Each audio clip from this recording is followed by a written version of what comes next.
ganda ng bulaklak, oh. Oo, tingnan nyo guys, oh, pang display sa bahay. Ang ganda-ganda, oh. Oh. Ako, kung may ganito lang sa Pilipinas, naku, madami na akong mabibili. Itong orchids, oh, ang ganda. Oh, diba? Oh, pang display ba, oh. Ito, mga bata, oh. Oh, yan. Oh, yan, oh, binili nila. Ano yan, Scarlett? Lego?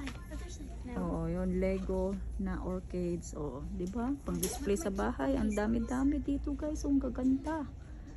Alam niyo, mayroon lang ganito sa Pilipinas. Naku, madami na akong naibili at pang-display sa bahay. Kaso ito, ewan ko lang kung pwede padala sa balikbayan box. Baka mabasag kasi. Oh, tingnan nyo, guys. Oh. Come on, let's go. Di ba? Ang ganda. Ganda-ganda, guys. Yan, oh, pang dekorasyon, pang Easter. Oh, pang Easter natin na dekorasyon. Oh, $15 lang. Oh. Yan, bumili kasi kami ng, oh, yan na, lumakad na yung mga bata. Tingnan nyo, guys, oh. Oh, di ba? Ang ganda, oh. Ang cute.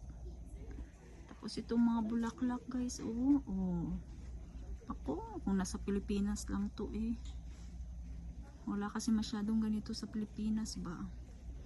Oh, pang dekorasyon sa labas. Ito sa mga bedrooms natin. Sana sila? Yan na. Namimili na sila. Come on, let's go, guys. Ito, oh. Pang kitchen natin. This one is nice. I like this one. Oh yeah, you can put like your rose on here. Kaya nga, oh, makabili nga. Magkano ba to? $24 lang, oh. Makabili nga ako nito. Ito isa. Oh, ito, oh. Pang fruits. Ayan, bili tayo nito. Yan na, napa-shopping na tuloy. Come on, let's go. Let's go na.